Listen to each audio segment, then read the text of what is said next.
शुरू करते हैं। तो रैंक ऑफ मैट्रिक्स, इन्वर्स वगैरह सब देख लिया था। नाउ सिर्फ 2 टॉपिक्स बचे हैं, system of linear equations and second topic is eigen values and eigen vectors. तो ये फिनिश करेंगे। देखो इसमें क्या होता है, कोई भी इक्वेशन दी गई होगी तो वो दी होगी, ठीक है। तो इसके लिए एक वो है एक फ्लो चार्ट है, वो याद करना पड़ेगा। So I am making it here. तो जो लीनियर इक्वेशंस होंगी, यानी कि लीनियर इक्वेशंस क्या होती है, जिनकी डिग्री 1 होती है, जैसे डिग्री इज 1, ठीक, वो कहलाती हैं लीनियर इक्वेशंस। तो कैसी होती हैं, या तो ये होमोजीनियस होती हैं, homogeneous pair of linear equations, और वो हो जाएंगी, या फिर नॉन होमोजीनियस, ठीक है। इन दोनों के पूरे केसेस मिलाकर टोटल 5 केसेस बनते हैं इनको सॉल्व करने के। सो होमोजीनियस में भी ऐसा उसको थोड़ा सा रहता है, उसको ऐसे रिप्रेजेंट करते हैं, तो इस तरह से होती हैं। अब इनका फ्लो चार्ट बनेगा, मतलब एक सिस्टम में कितने टाइप के सॉल्यूशंस मिल सकते हैं, ठीक, उन्हीं की कंडीशंस को पहचान कर हमें अपने सॉल्यूशंस करने पड़ते हैं। तो पहली कंडीशन होमोजीनियस पे देखेंगे सबसे पहले। तो इसमें कंडीशन ऐसी बन सकती है कि R जो है वो N के बराबर होगा, या फिर R जो होगा वो N के छोटा होगा, N से छोटा होगा, ये इसमें कंडीशन बनती है। बट नॉन होमोजीनियस में 3 कंडीशंस बनती हैं। इसमें R A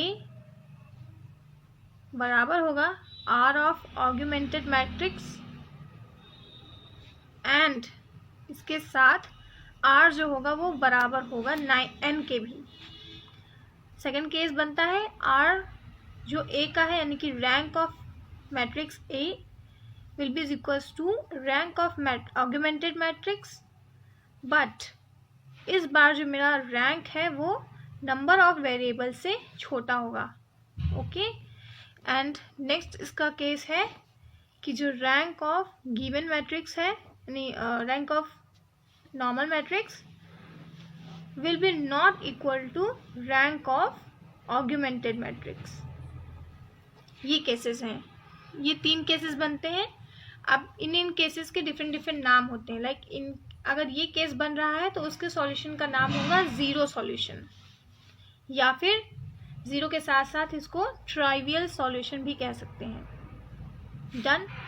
बट अगर सेकंड केस होमोजीनियस का सेकंड केस बन रहा है तो उसको बोलेंगे नॉन जीरो सॉल्यूशन या फिर नॉन ट्राइवियल सॉल्यूशन।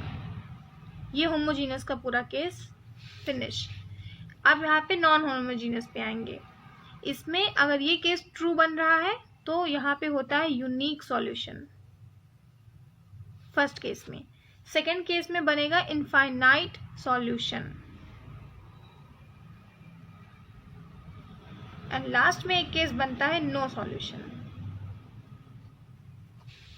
अब इसको हम मेनली इसको भी 2 टाइप्स रख सकते हैं, यानी कि ये जो 2 होते हैं इनको कलेक्टिव इसको बोलेंगे कंसिस्टेंट, बट इसको बोलेंगे 5 केसेस हैं होमोजीनियस और नॉन होमोजीनियस के सबके मिला के। अब इन्हीं केसेस पे एक क्वेश्चन कर लेंगे and then it will be ending. तो let us start by our first question. तो होमोजीनियस इक्वेशंस का टाइप 1 देखेंगे। सो इसमें कैसा क्वेश्चन दिया होगा कि सॉल्व द इक्वेशंस, है ना, ऐसे दिया होगा सॉल्व। हमें खुद पहचानना है कि वो कैसे सॉल्व होगा, और वो करने के लिए अब मैं बताऊंगी 4 स्टेप्स। मेनली 5 स्टेप्स होते हैं, उन्हीं में ये पूरा फिनिश हो जाएगा। लाइक दिस ये दे दिया गया, चाहे होमोजीनियस हो चाहे नॉन होमोजीनियस हो, चाहे 5 केसेस में चाहे जो केस हो, ये स्टेप हमेशा सेम रहेंगे। पहला स्टेप हमेशा रहेगा कि हम मैट्रिक्स के फॉर्म में इक्वेशन को लिखेंगे, ठीक है, जिसको ये कहेंगे। इस वाले केस में ये वाला केस, मतलब होमोजीनियस में 4-5 चीज़ें जो करेंगे वो देख लो। पहला केस ये, मतलब पहला स्टेप ये करेंगे। सेकंड, कोफिशिएंट मैट्रिक्स लिखेंगे। कोफिशिएंट मैट्रिक्स लिखने के बाद थर्ड स्टेप रहेगा रैंक निकालना, और रैंक हम हमेशा एक्लन फॉर्म से निकालेंगे। डिटर्मिनेंट से भी निकल जाता है, बट हम एक ही चीज़ पढ़े हैं तो हम लोग एक ही चीज़ से चलेंगे साथ। फोर्थ स्टेप होता है अपना केस पहचानेंगे। तो होमोजीनियस में 2 केसेस हैं, तो 2 केसेस इसी यहाँ पर उन केसेस की ज़रूरत पड़ेगी। यहाँ पर हम पहचानेंगे कि कौन सा केस है। 5वां स्टेप होता है बस केस पहचान के सॉल्यूशन लिखो और आंसर ले आओ। These are the steps for solving homogeneous equations. तो पहला स्टेप ax = 0 यानी कि इसकी मैट्रिक्स बनानी है, तो इसको ऐसे लिखेंगे मैट्रिक्स, यहीं से सॉल्यूशन शुरू, मैट्रिक्स रिप्रेजेंटेशन। अब मैट्रिक्स का रिप्रेजेंटेशन कैसे होता है, एक ऐसे लिखते हैं, देन यहाँ पर एक कॉलम मैट्रिक्स बनाएंगे जिसमें सिर्फ एक ही कॉलम होगा, और वही कॉलम मैट्रिक्स में हम लिख देते हैं जो हमारे वेरिएबल्स हैं। ठीक, तो वेरिएबल 3 है, x, y, z, तीनों लिख दिया, ये फिनिश। यहाँ पे जो इसके कोफिशिएंट है, यानी कि x के साइड में जो है, y के साइड में जो है, z के साइड में जो है, लाइक दिस, यहाँ का ये देखेंगे 0y। क्यों? क्योंकि यहाँ पर y है नहीं, इट मीन्स y का जो कोफिशिएंट रहा होगा वो 0 रहा होगा।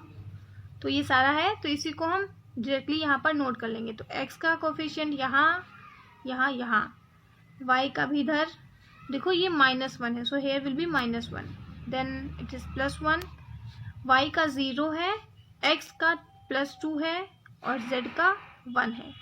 ये बन गई हमारी मैट्रिक्स रिप्रेजेंटेशन, हो गया इक्वेशन का। फर्स्ट स्टेप करते ही नेक्स्ट स्टेप होता है कोफिशिएंट मैट्रिक्स लिखना। कोफिशिएंट मैट्रिक्स,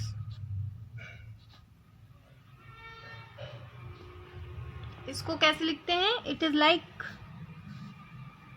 ये वाली जो ए मैट्रिक्स है वही लिख देते हैं यहाँ पर।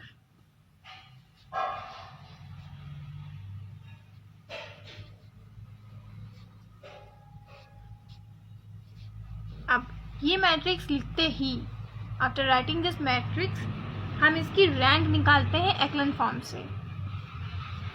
तो अब इसकी रैंक निकालेंगे तो इसको पहले एक्लन फॉर्म में चेंज करना होगा। एक्लन फॉर्म का यही एक मेथड था कि डायगोनल पहचान कर डायगोनल के नीचे आने वाले जितने भी एलिमेंट्स हैं सबको 0 बनाना है। तो यहाँ पर 1 और 2 को 0 बनाने की एलिमेंट्री रो ट्रांसफॉर्मेशन से इसको एक्लन फॉर्म में बदलेंगे, फिर उससे रैंक निकाल लेंगे।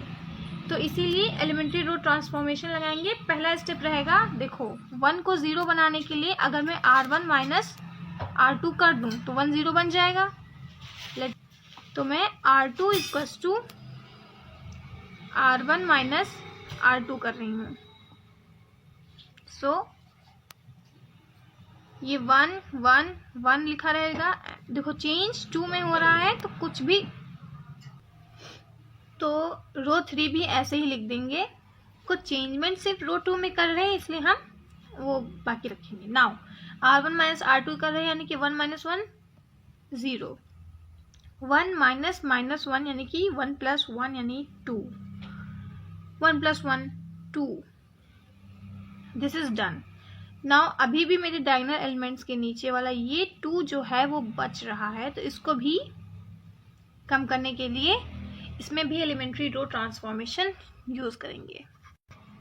तो इसमें अब जो हम ट्रांसफॉर्मेशन लगाएंगे तो वो इस 2 को 0 बनाना है, यानी कि यहाँ पर अगर r3 = r1 × 2 माइनस r3 कर दो, यानी r3 में से -2 r1 कर दूं तो यहाँ पे ये 0 बन जाएगा। तो नेक्स्ट लिखेंगे अब। नाउ सी, रो 3 में चेंज कर रहे हैं यानी इसको नहीं लिखेंगे, बाकी सब एज इट इज, यानी कि 1 1 1 0 2 2 as it is.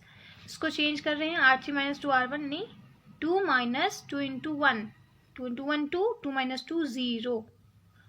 Here also -2 sorry +2 0 minus +2, so here will be -2. Yes. Now 1 - 2 will be 1 minus 2 will be -1. सो ये हो गया. नाउ अगेन डायगोनल एलिमेंट्स के नीचे ये वाला जो एलिमेंट है वो 0 बनाना पड़ेगा. इसके लिए एक और फिर अब लिखेंगे. So here I will be writing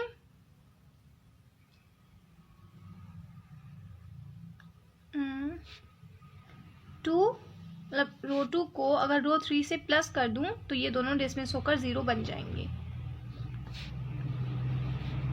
1 1 1 as it is रहेगा और रो 3 में चेंजमेंट कर रही हूँ रो 2 प्लस रो 3 करके. तो 0 2 2 सब ऐसे ही. यहाँ पर ये 0 हो जाएगा. 0 plus 0 0 -2 plus 2 will be 0 -2 plus. Now जैसे ही एक्लन फॉर्म मिल जाए, एक्लन फॉर्म कैसे मिलेगी? जब डायगोनल एलिमेंट के नीचे सारे के सारे 0 बन चुके होंगे, यानी कि ये एक एक्लन फॉर्म में बन गई. This is the echelon form. Now फिर इसीलिए इसकी रैंक क्या हो जाएगी? Rank will be is equals to rank number of non zero रोज.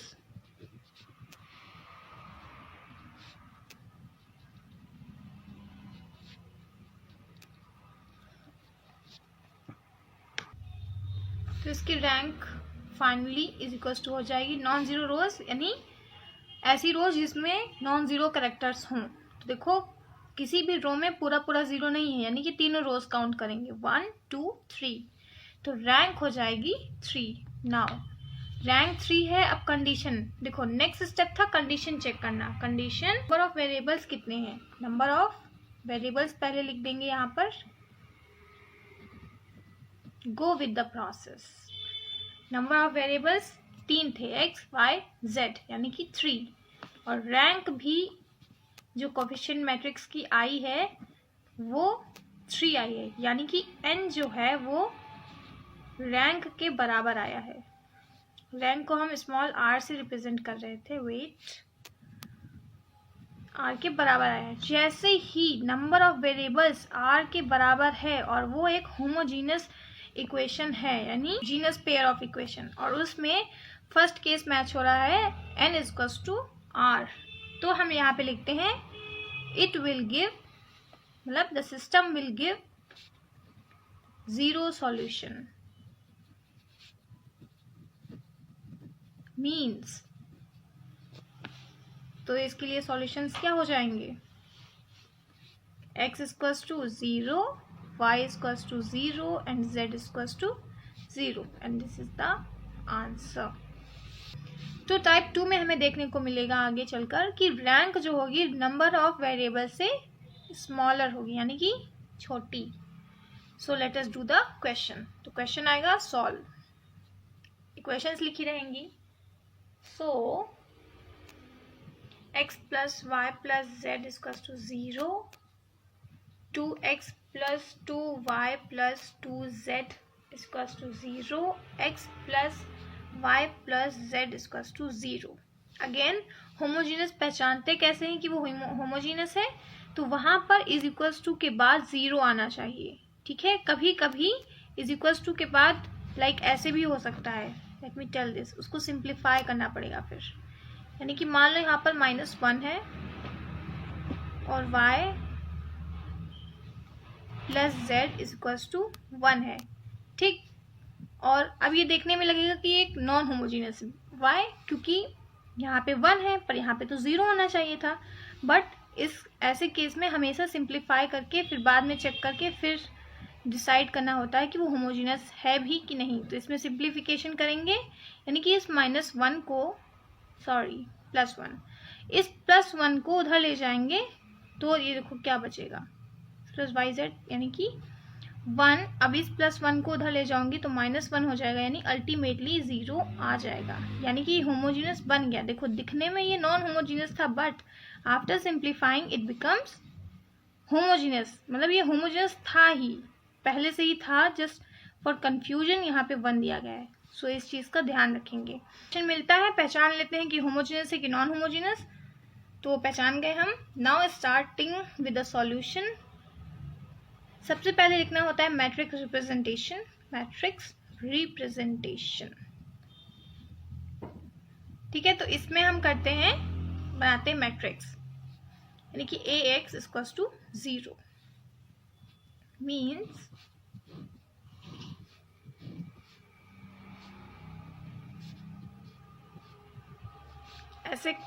ऐसे करके XYZ, smaller x smaller y and small z, और यहाँ पे इन सबके कोफिशिएंट लिखते हैं, ठीक है। तो यहाँ 1 है 1 है 1 है, so here will be 1 1 1, then again 2 2 2,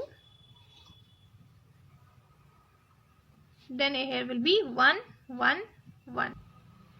now जैसे ही मैट्रिक्स रिप्रेजेंटेशन हो जाएगा, नेक्स्ट स्टेप था कि हमें इसका कोफिशिएंट मैट्रिक्स लिखना है। तो coefficient matrix, just going with the process, it is very easy.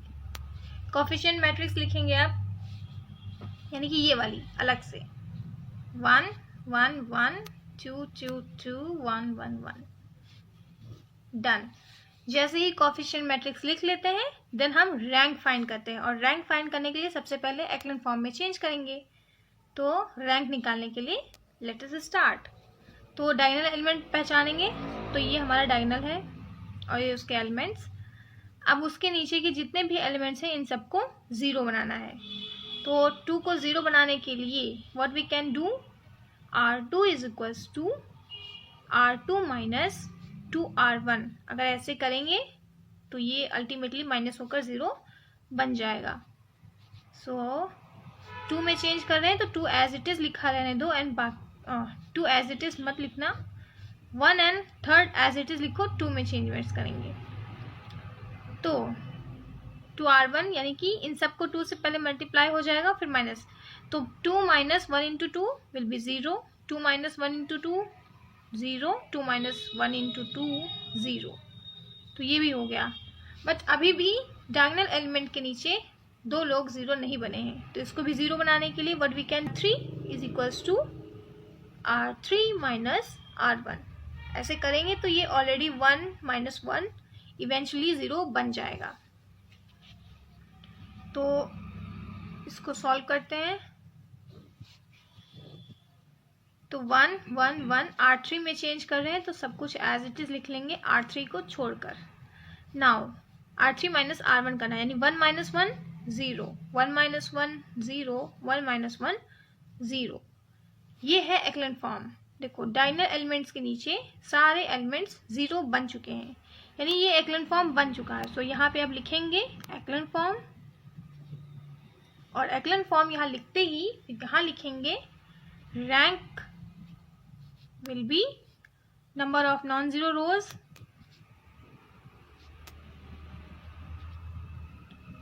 यहाँ पर जो नंबर ऑफ नॉन जीरो रोज हैं वो देखते हैं। देखो ये पूरी रो 0 बन चुकी है, यानी अब ये काउंट नहीं होगी, प्लस ये भी पूरी 0 बन चुकी है, ये भी काउंट नहीं होगी, सिर्फ ये काउंट होगी क्योंकि इसमें नॉन जीरो एलिमेंट है। नॉन जीरो यानी 0 नहीं है, तो इसीलिए नंबर ऑफ नॉन जीरो रोज सिर्फ 1 है। तो यहाँ पर रैंक इज इक्वल्स टू 1 हो जाएगी। रैंक निकालते ही कंडीशन चेक करते हैं, तो कंडीशन चेक करेंगे तो रैंक इज इक्वल्स टू 1 आ गई है, यानी कि जो R की वैल्यू है वो 1 है, बट N की वैल्यू हमारी 3 है। नंबर ऑफ वेरिएबल्स 3 है, X Y Z, इसीलिए जो रैंक है वो N से छोटा है, यानी कि rank is smaller than N। तो जैसे ही ये कंडीशन होती है तो अब हम यहाँ पर लिखेंगे the system will have this homogeneous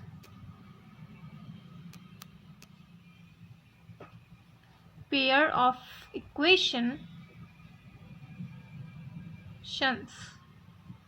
would have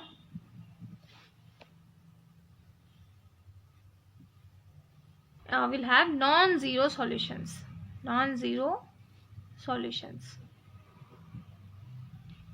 यानी कि अब देखो रैंक निकालने के बाद कंडीशन चेक की, कंडीशन चेक करने के बाद स्टेटमेंट लिखते हैं। स्टेटमेंट ऑलरेडी बन जाता है, जो सबसे पहले फ्लो चार्ट बताया है वहां से बन जाएगा।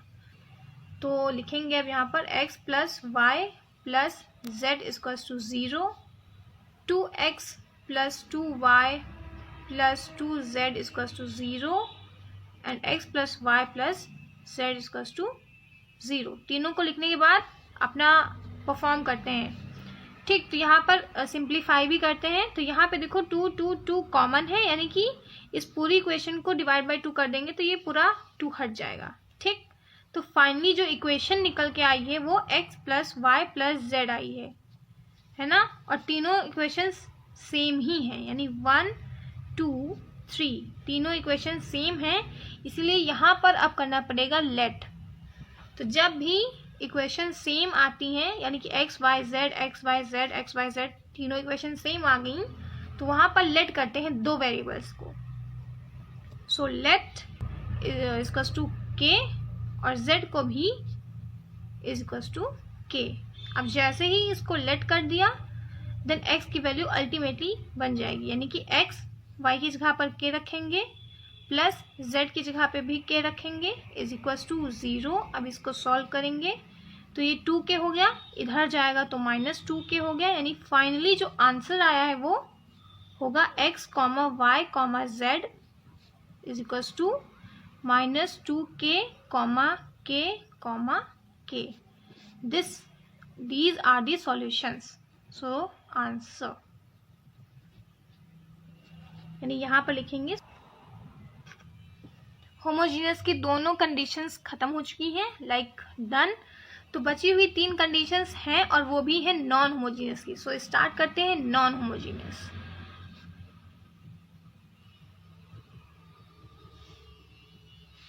इसमें 3 केसेस बनते हैं। I am writing again. या फिर जो रैंक ऑफ ए आएगा वो बराबर होगा रैंक ऑफ आर्ग्यूमेंटेड मैट्रिक्स से, और एंड इसके साथ साथ रैंक जो होगा वो नंबर ऑफ वेरिएबल्स के भी बराबर होगा। तो ये पहला केस है। सेकंड केस होता है जो रैंक ऑफ ए है वो बराबर तो होगा आर्ग्यूमेंटेड मैट्रिक्स की रैंक से, बट जो आर होगा वो स्मॉलर देन होगा नंबर ऑफ वेरिएबल्स के।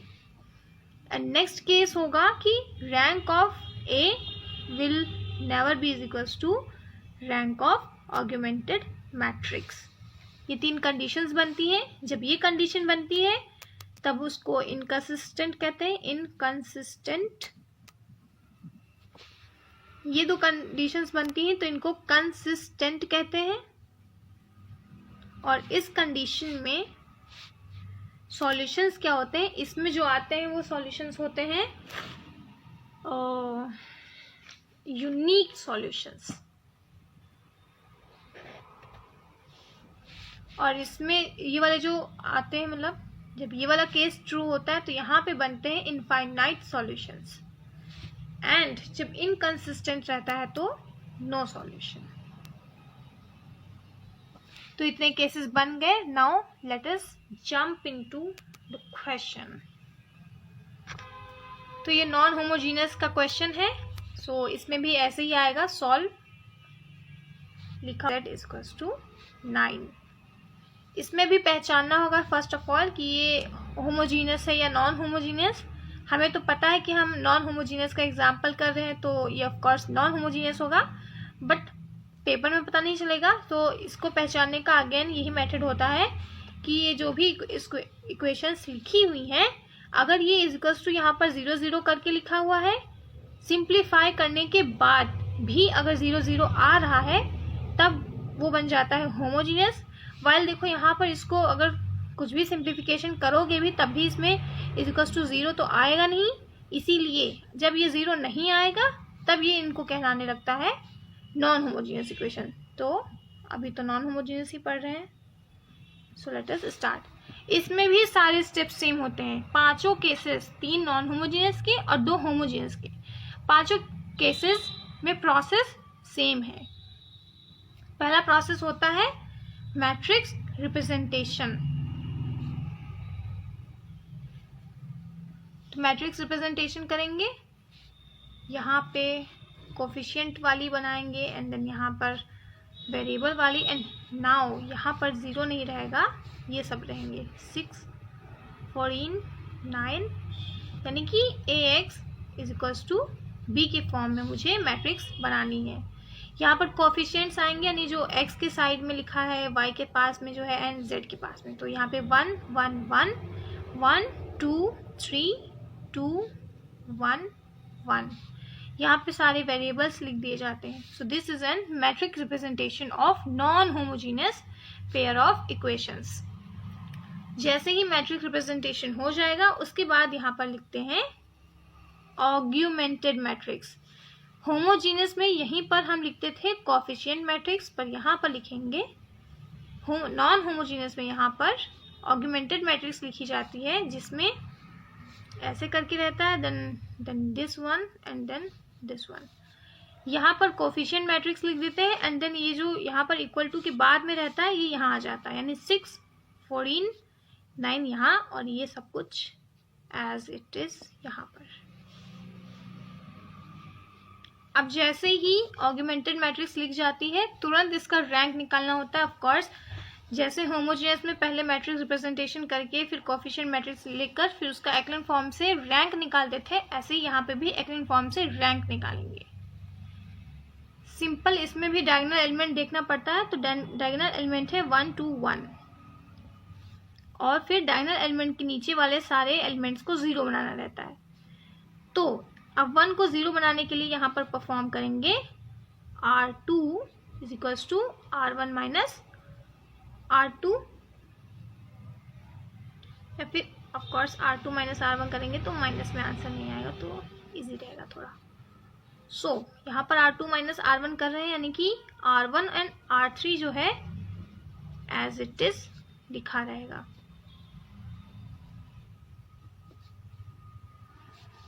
अब R2 देखते हैं, 1 minus 1 0, 2 minus 1 1, 3 minus 1 2, 14 minus 16 will be 16 or 6, yeah it is 6, तो 14 minus 6 will be 4, 14 minus 6 will be 8। now अब डायगोनल एलिमेंट तो यही है और यहाँ पर 2 है 1 है, इन दोनों को भी 0 बनाना ही है। सो अब इसको 0 बनाने के लिए again R3 is equals to R3 minus 2 R1 कर सकते हैं। इसको करते ही R3 भी 0 बन जाएगा। सो ये एज इट इज लिख देंगे, क्योंकि चेंजमेंट्स R3 में आ रहे हैं तो R2 एंड R1 सेम लिखा रहेगा। Now R3 2 minus 2 into 1 will be 0, 1 minus 2 into 1 means 1 minus 2 यानी minus 1, 1 minus here also minus 1, 9 minus 6 2 जा 12 means 6 2 जा 12 and 9 minus 12 means minus 3। now again ये हमारे डायगोनल एलिमेंट्स हैं, बट ये भी अभी 0 नहीं बना है। इसको 0 बनाने के लिए अगेन नेक्स्ट कोई प्रोसीजर लगाएंगे। तो इसको 0 अगर हमें बनाना है तो R3 is equals to R2 plus R1, मतलब R3 कर सकते हैं तो वो 0 बन जाएगा। अगेन चेंजमेंट्स R3 में हो रहे हैं तो R1 and R2 as it is लिखा जाएगा। R3 0 plus 0 0, minus 1 plus 1 0, minus 1 plus 2 1, minus 3 plus 8 plus 5। Now जैसे ही एक्लन फॉर्म मिल जाए हम रैंक निकालते हैं। तो rank of matrix will B number of non zero रोज, सिर्फ एक ही। दूसरी रैंक निकालनी होगी ऑग्यूमेंटेड मैट्रिक्स की, ठीक है, 2 रैंक निकलेंगी। तो पहले वाले का निकालते हैं। तो number of non zero rows, यानी देखो नॉन जीरो तो सब है, मतलब सारी नॉन जीरो है, किसी में तो पूरा पूरा 0 है ही नहीं, यानी कि 1 2 3, यानी इसकी रैंक आ जाएगी 3। ऐसे ही इसका भी फिर रैंक 3 आ जाएगी। ना नेक्स्ट स्टेप रहेगा कि हम तो नंबर ऑफ वेरिएबल्स भी हमारे 3 थे, x y z। तो जैसे ही ये हो गया, मतलब सारा रैंक वैंक सब निकल गया, फिर हमको केस चेक करना होता था। तो नॉन होमोजीनियस वाले इक्वेशंस में ये किस केस को अलाइन कर रहा है, फर्स्ट वाले केस को। उसका केस क्या था कि rank of A will be equal to rank of augmented matrix and इसके साथ साथ rank will be equal to number of variables. तो ये केस था फर्स्ट होमोजीनियस नॉन होमोजीनियस का फर्स्ट केस था ये। ठीक, तो इतना लिखने के बाद फिर से एक स्टेटमेंट लिखेंगे कि this non homogeneous system of equation will have non homogeneous system of equations would have unique solutions यानी कि ब्रैकेट में लिख देंगे कंसिस्टेंट। ठीक है, ये पूरा लिख दिया। नाउ इतना लिखने के बाद फिर सॉल्यूशन लिखते हैं। तो let us right the solution. Solutions लिखने के लिए सबसे पहले तो सारी इक्वेशंस इकट्ठे लिख लेते हैं। तो इक्वेशन जो दी गई थी वो थी x plus y plus z equals to 6। Next one x plus 2y plus 3z is equals to 14। 2x plus y plus z is equals to 9। ठीक, अब इन सारी इक्वेशंस को आपस में सॉल्व करना है। आपस में कैसे करते हैं? It is also a process. तो चलो देखते हैं। इसमें हम दो कोई भी मतलब चुनते हैं, ऐसे चुनेंगे कि कट पिट के हमारे पास दो वेरिएबल बचे। यानी कि अगर देखो फर्स्ट और थर्ड को चुन लिया जाए एंड फर्स्ट वाले में से 2 को मल्टीप्लाई करके फिर फर्स्ट एंड थर्ड दोनों को माइनस कर दिया जाए तो 2x इधर का और 2x उधर का दोनों हट जाएगा। यानी हमारे पास ओवरऑल y प्लस जेड बचेगा। तो यही हमें चाहिए। हमें दो वेरिएबल्स को रखकर फिर से एक कोई नई इक्वेशन बनानी होगी। तो इसके लिए हम चुन रहे हैं फर्स्ट एंड थर्ड को पहली बार। तो multiply 2 in equation first, then subtract with third. ऐसा करेंगे तो लेट अस मल्टीप्लाई। तो उसके साथ पूरा 2 मल्टीप्लिकेशन हो रहा है यानी पूरे में। तो 2x plus 2y plus 2z is equals to 6 2 जा 12। ये हो गया। तो थर्ड वाली भी इसी तरह लिख देंगे। 2x same as it is note कर देंगे। y plus z is equals to 9। और जब दो इक्वेशंस को माइनस करते हैं तो यहाँ पे साइन चेंजमेंट्स होते हैं। यानी कि ये प्लस में था तो अभी ये माइनस हो जाएगा, ये प्लस में था ये भी माइनस हो जाएगा, ये प्लस में है इसको भी माइनस करेंगे एंड ये भी प्लस में है इसको भी माइनस। सबको माइनस में लिखने के बाद we will be solving this.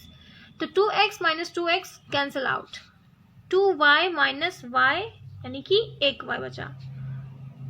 Then again 2z minus z यानी प्लस का एक ही z बचा इज इक्वल्स टू 12 माइनस 9 यानी प्लस का 3 बचा। तो ये हमारी फिर से एक नई नवेली इक्वेशन आई है फोर्थ।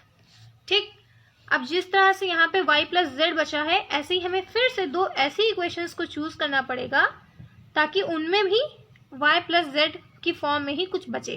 ठीक, देन अगेन अब हम क्या लेंगे? फर्स्ट एंड सेकंड को ले लेंगे। ओके, तो नेक्स्ट टाइम हम फर्स्ट एंड सेकंड को ले रहे हैं। तो इसमें क्या करने वाले हैं? अगर देखो, अगर ये तो पहला वाला का प्रोसेस था, हटा दो। अभी तो इसी को देखो। यानी अगर देखो फर्स्ट एंड सेकंड को माइनस कर दिया तो x माइनस एक्स ये पूरा हट जाएगा and then again y and z की फॉर्म में नई इक्वेशन मिल जाएगी। ठीक है, तो वही करेंगे आप। Subtract first with second. ठीक, तो इस तरह से सारी पहले पूरा लिख लेंगे। X y plus z equal to 6 लिख लिया। Then again x plus 2y यानी सेकेंड वाली इक्वेशन इसके नीचे लिख लेंगे इक्वल टू 14। अब इनको सब्ट्रैक्ट करेंगे। सब्ट्रैक्ट में भी अगेन साइन चेंजमेंट्स होती हैं। तो ये प्लस है माइनस हो जाएगा, ये प्लस है माइनस हो जाएगा, then here also minus, then minus. जैसे ही x माइनस एक्स होगा ये cancel out. y minus 2y यानी कि माइनस का y बचेगा। देन 1z माइनस 3z यानी माइनस का 2z बचेगा इज इक्वल टू 6 माइनस 14 यानी कि माइनस का 8 बचेगा लाइक दिस। तो ये हमारी फिर से एक नई नवेली इक्वेशन आ गई है 5। नाउ अब जो नई नवेली इक्वेशंस मतलब निकाली हैं, इनमें भी क्या करेंगे, तो इनको भी अब इनको लेंगे। अब फोर्थ एंड फिफ्थ को देखते हैं।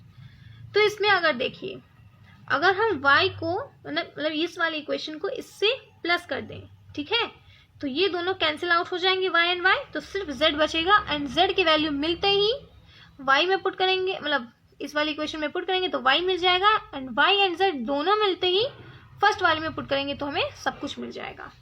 सो again subtract fourth with fifth.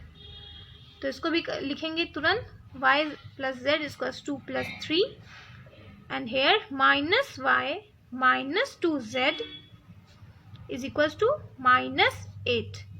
तो इसको भी अब साइन चेंजमेंट्स नहीं होंगी, क्योंकि सॉरी हम यहाँ माइनस नहीं कर रहे थे, एडिंग।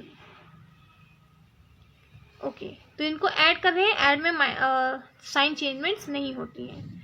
तो अब इसको ऐड करेंगे, यानी कि y प्लस माइनस y, यानी y माइनस y, यानी कि कट गया। Again z plus minus 2z, यानी z माइनस z 2z, यानी कि माइनस z बच रहा है।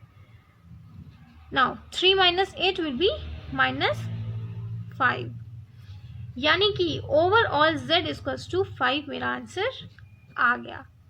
मतलब z की वैल्यू मिल गई। z की वैल्यू मिलते ही हम पुट करेंगे। Now put z in fourth equation में। अगर मैं z की वैल्यू रख दूं, यानी इस वाली इक्वेशन में, तो ये y plus 5 is equals to 3 बन जाएगी। देन इसको भी फर्दर सॉल्व कर लूं तो y 3 माइनस 5 यानी कि माइनस का 2 मिल जाएगा, यानी y भी मिल गया। नाउ z एंड y मिलते ही हम सबसे ऊपर जाएंगे, वी विल गो एकदम ऊपर। और यहाँ पर अब देखेंगे कि फर्स्ट इक्वेशन में अगर मैंने y एंड z रख दिया, या फिर किसी भी इक्वेशन में y एंड z रख दिया, तो इवेंचुअली हमें x मिल ही जाएगा। तो हम फर्स्ट इक्वेशन में रखेंगे।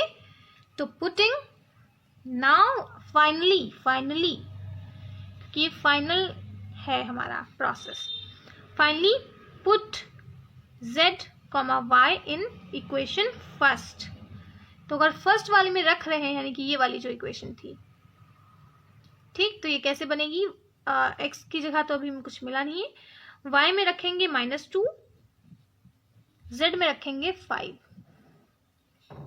Is equals to 6। तो x -2 plus 5 is equals to 6, यानी कि 5 माइनस 2 विल बी प्लस का 3, यानी x इक्वल्स टू 6 माइनस 3, यानी कि इज इक्वल्स टू 3। देखो x भी मिल गया। नाउ फाइनली सॉल्यूशंस लिख देंगे, यानी यहाँ पर ऐसे करके लिख देते हैं। चलो सॉल्यूशंस, तो x, y, z जो निकला है वो 3, माइनस का 2, 5 निकला है, यानी ये आंसर निकल गया। So this was the answer. और ये था नॉन होमोजीनियस का पहला केस। अभी 2 और केस बचे हैं, उनको भी एंड करके। केस 2 है कि रैंक ऑफ मतलब मैट्रिक्स तो बराबर होगी रैंक ऑफ ऑगमेंटेड मैट्रिक्स की, बट जो रैंक होगी ना वो स्मॉलर देन होगी नंबर ऑफ वेरिएबल्स के। ठीक, तो इसका भी सवाल एज इट इज आएगा, लिख के सॉल्व। तो उसमें फिर से लिख के आएगा, तो x plus y plus z is to 3, 2x plus 2y plus 2z is equals to 6, x plus y plus z is equals to 3। Question मिलते ही स्टेप 1 रहेगा हर एक चीज में matrix representation. This is the process. इसको एकदम मैं तो रट लूंगी। मैट्रिक्स रिप्रेजेंटेशन, इसमें नॉन होमोजेनियस की मैट्रिक्स ऐसे बनती है, तो बनाएंगे कॉलम मैट्रिसेस एंड यहाँ पर इंटीजर वाली मैट्रिक्स, यानी कि 3, 6, 3 यहाँ पर लिख देंगे, small x small y small z यहाँ लिख देंगे और यहाँ पर सबके कोफिशिएंट यानी जो उनके साथ रहते हैं। ठीक, तो x के साथ 1 ही है, y के साथ भी 1 एंड 1, 2 2 2 1 1 1। जैसे ही मैट्रिक्स रिप्रेजेंटेशन हो जाता है तो नॉन होमोजीनियस के केस में ऑग्यूमेंटेड मैट्रिक्स लिखते हैं, बट होमोजीनियस के केस में कोफिशिएंट मैट्रिक्स लिखते हैं। तो ऑग्यूमेंटेड मैट्रिक्स लिखेंगे यानी कि ऐसे बनाएंगे और बीच में ऐसे, यहाँ पर सारी वो वाली वैल्यूज और इधर सारी की कोफिशिएंट वैल्यूज, ये भी लिख ली। एंड जैसे ही ऑग्यूमेंटेड मैट्रिक्स लिख लेंगे और तो नेक्स्ट स्टेप रहेगा एक्लन फॉर्म से रैंक निकालना। तो एक्लन फॉर्म के लिए अगेन डायगोनल देख लेंगे, अपना डायगोनल देख लिया, उसके नीचे के जितने भी डिजिट्स हैं उनको 0 बनाना है। तो मुझे 2 को 0 बनाना है, तो हम क्या करेंगे, R2 is equals to R2 minus 2R1 करेंगे तो 2 0 बन जाएगा। चेंजमेंट्स रो 2 में हो रही है तो रो 1 जो है एज इट इज लिखी रहेगी एंड रो 3 भी एज इट इज लिखी रहेगी। रो 2 चेंज करेंगे यानी 2 माइनस 1 इंटू 2 यानी कि 0, 2 minus 1 into 2 0, 2 minus 1 into 2 0, 6 minus 3 into 2 means 3 2 6 0। Now तो बन गया। अगेन डायगोनल एलिमेंट के नीचे वाले जो एलिमेंट्स हैं वो 0 नहीं बने हैं, इनको भी 0 बनाने के लिए सेकेंड ऑपरेशन रहेगा कि मैं R3 को कर दूं R3 माइनस R1। तो अगर मैं ये कर देती हूं तो R3 में चेंजमेंट्स कर रही हूँ यानी कि R1 एंड R2 तो सेम लिखेंगे। Now 1 minus 1 0, 1 minus 1 0, 1 minus 1 0 and here 3 minus 3 will be 0। जैसे ही डायगोनल के नीचे 0 0 0 मिल जाए यानी कि ये हो गया हमारा एक्लन फॉर्म। एक्लन फॉर्म मिलते ही रैंक निकालते हैं और रैंक जो होता है वो इज इक्वल्स टू होता है number of non zero rows. तो rank is equals to number of non zero रोज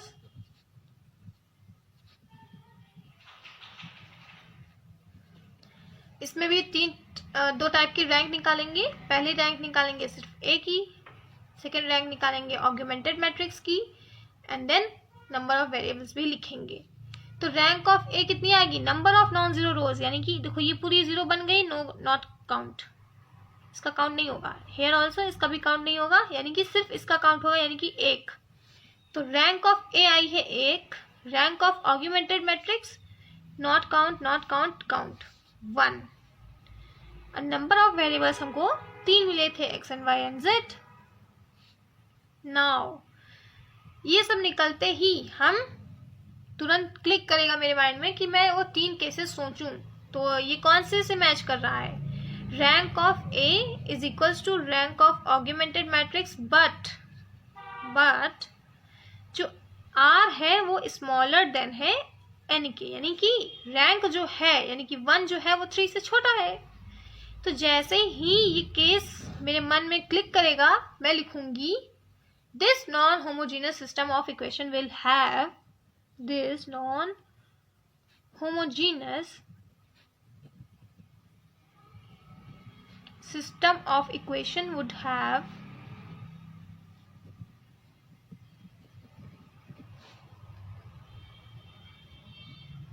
कैसे solutions, infinite solutions।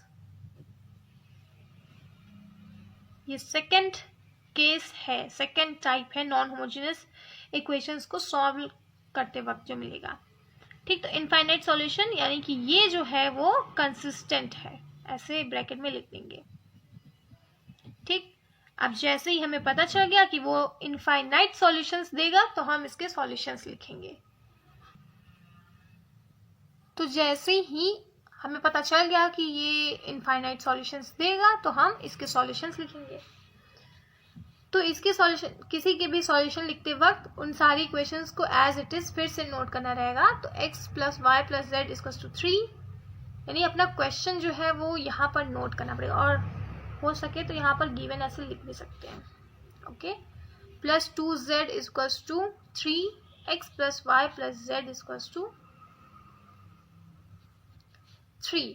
नाउ अगर देखो इसको सिंप्लीफाई भी करूं तो ये बन जाएगी x plus y plus z equals to 3। कैसे सिंप्लीफाई किया, इससे जो है डिवाइड बाय 2 कर दिया ना, तो इसको जब डिवाइड बाय 2 कर दूंगी तो ये आ जाएगा। ओके, तो हमने देखा कि तीनों इक्वेशंस फिर से सेम आ रही। जैसे ही हमको इक्वेशन सेम मिलने लग जाए, यानी कि हमें तुरंत क्लिक करेगा कि के मानना है। सो लेट, और किसको के मानना है, y एंड z को ही के मानेंगे। तो y इक्वल्स टू के मान लिया एंड z इक्वल्स टू के मान लिया। जैसे ही दो चीजों को के मान लिया तो पुट करेंगे। तो नाउ x प्लस के, y की जगह पे के प्लस z की जगह पे भी के इज इक्वल्स टू 3। तो x plus 2k is equals to 3, यानी कि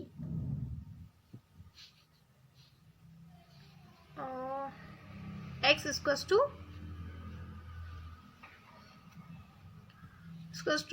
3 माइनस 2k। ठीक है, तो ये x मिल गया और y एंड z को हमने x के मान ही लिया था।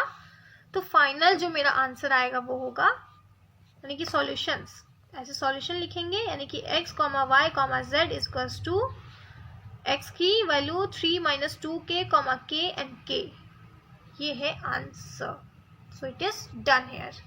ऐसे ही नॉन होमोजीनियस का थर्ड टाइप आता है। तो let us see the third type. तो टाइप होमोजीनियस का थर्ड टाइप पढ़ रहे थे। देखो अब तक 4 केसेस हो गए, 2 केसेस होमोजीनियस के हो गए एंड नॉन होमोजीनियस के 2 हो गए हैं। अब लास्ट केस पे हैं, that is type 3 of non homogeneous. तो टाइप 3 कैसा होगा, इसमें जो रैंक ऑफ ए होगी वो बराबर ही नहीं होगी रैंक ऑफ ऑग्यूमेंटेड मैट्रिक्स की। इसका भी क्वेश्चन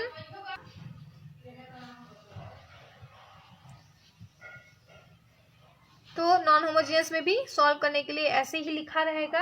अपने आप पहचानना है कि वो नॉन होमोजीनियस है कि होमोजीनियस है। तो उसको पहचानने के लिए हम जानते हैं, तो उसको पहले पहचानेंगे कि ये होमोजीनियस है कि नॉन होमोजीनियस है।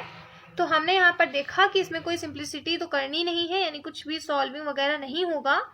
और ये अल्टीमेटली देखने को मिल रहा है कि इक्वल टू के बाद अच्छे अच्छे डिजिट्स हैं, यानी कि ये नॉन होमोजीनियस है। आप ये भी पता कर लिया। तो स्टेप्स तो हर चीज में सेम ही रहते हैं, चाहे होमोजीनियस हो चाहे नॉन होमोजीनियस। फर्स्ट स्टेप रहता है हमेशा मैट्रिक्स रिप्रेजेंटेशन, क्योंकि हमने पहचान लिया कि एक नॉन होमोजेनस मैट्रिक्स है तो इसका रिप्रेजेंटेशन कुछ ऐसा होगा, यानी कि ऐसे देन ऐसे देन ऐसे। यानी इस वाले में जो ये यहाँ पर दिए जाते हैं RHS में वैल्यूज, वो यहाँ पर वेरिएबल्स, यहाँ पर कोफिशिएंट मैट्रिक्स। कोफिशिएंट यानी कि ये जो y के साइड में, z के साइड में, x के साइड में, ये सब है। तो ये बनते ही, यानी मैट्रिक्स रिप्रेजेंटेशन होते ही यहाँ पर लिखते हैं ऑग्यूमेंटेड मैट्रिक्स।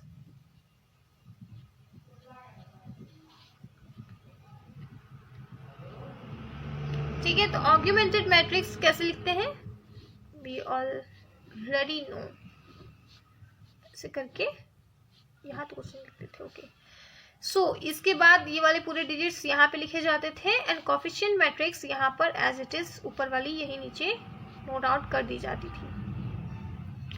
ऐसे लिखते ही then what we have to do, जैसे ही ऑग्यूमेंटेड मैट्रिक्स या फिर होमोजीनियस के केस में कोफिशिएंट मैट्रिक्स मिल जाती है, तुरंत रैंक निकालनी होती है। तो रैंक निकालने के लिए एक्लन फॉर्म का यूज करेंगे। ठीक, तो एक्लन फॉर्म इसमें भी पूरा ऑपरेशन लगाएंगे, यानी इस 2 को 0 बनाना है, देन 1 को 0 बनाना है, इस वाले 1 को भी 0 बनाना है। तो इस 2 को 0 बनाने के लिए व्हाट वी डू, यहाँ पर R2 को क्या कर देंगे, R2 माइनस 2R1। ठीक, इसको जैसे ही मतलब करेंगे इसको अब, चेंजमेंट्स R2 में हो रहे हैं, यानी R1 एज इट इज लिखा रहेगा एंड R3 भी एज इट इज लिखा रहेगा। R2 2 माइनस 2R1 यानी कि 0, 2 माइनस इंटू 1 माइनस 2 यानी कि 0, 2 माइनस 1 इंटू 2 0, 2 माइनस 1 इंटू 2 0, सबको 0 हो गया। ओके, अभी भी जो प्रिंसिपल डायगोनल है उसके नीचे के दो एलिमेंट्स 0 नहीं बने हैं, इनको भी 0 बनाने के लिए what we will do, R3 is equals to R3 minus R1 कर देंगे तो काम बन जाएगा। अगेन चेंजमेंट्स R3 में हो रही है तो बाकी सारी जो चीज़ें हैं एज इट इज लिखी रहेंगी, लिख दी। अब चेंज करते हैं। सो R3 माइनस R1 करना है, यानी कि 1 minus 1 0, 1 minus 1 0, 1 minus 1 0 and 3 minus 1 2। ये जैसे ही डायगोनल एलिमेंट्स के नीचे के सारे एलिमेंट 0 बन जाए तो वो कहलाई जाती है एक्लन फॉर्म। और एक्लन फॉर्म मिलते ही what we have to do, find the rank. तो रैंक क्या होती है, नंबर ऑफ नॉन जीरो रोज।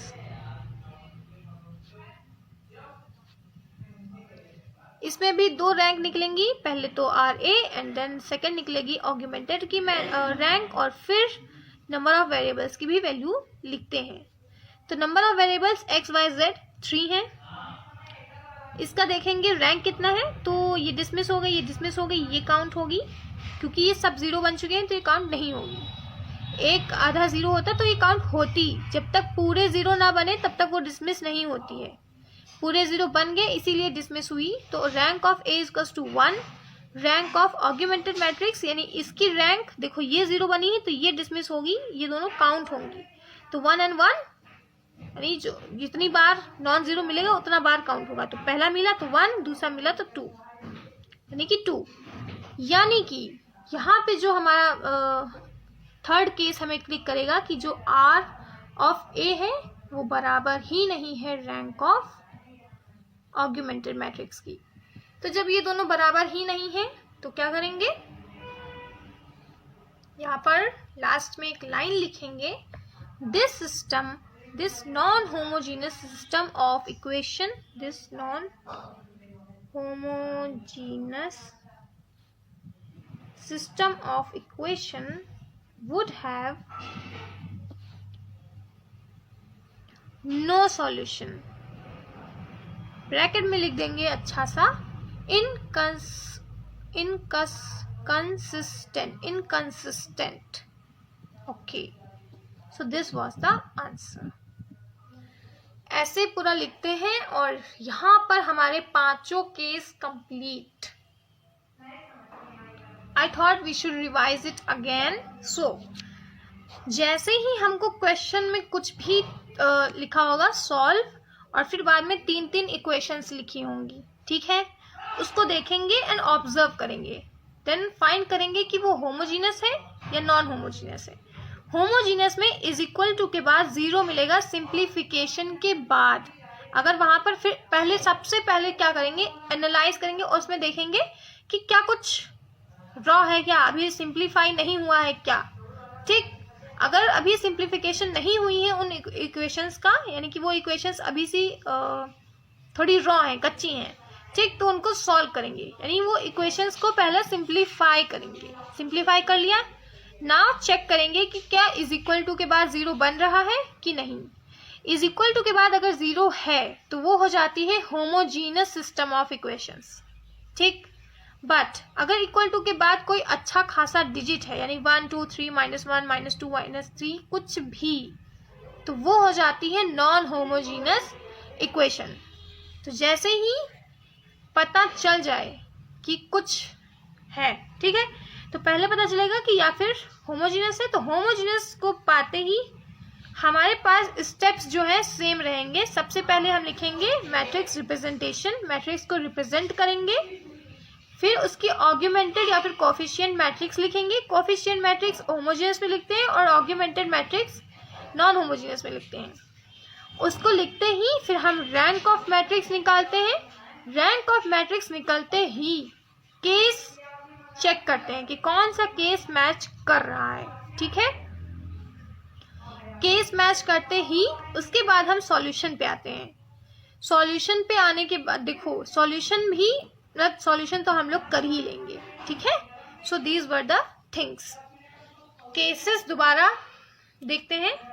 अगर होमोजीनियस पता चल गया है तो उसमें दो ही केसेस बनेंगे, या फिर रैंक जो होगी वो नंबर ऑफ वेरिएबल के बराबर आएगी, या फिर रैंक जो होगी नंबर ऑफ वेरिएबल के स्मॉलर देन आएगी।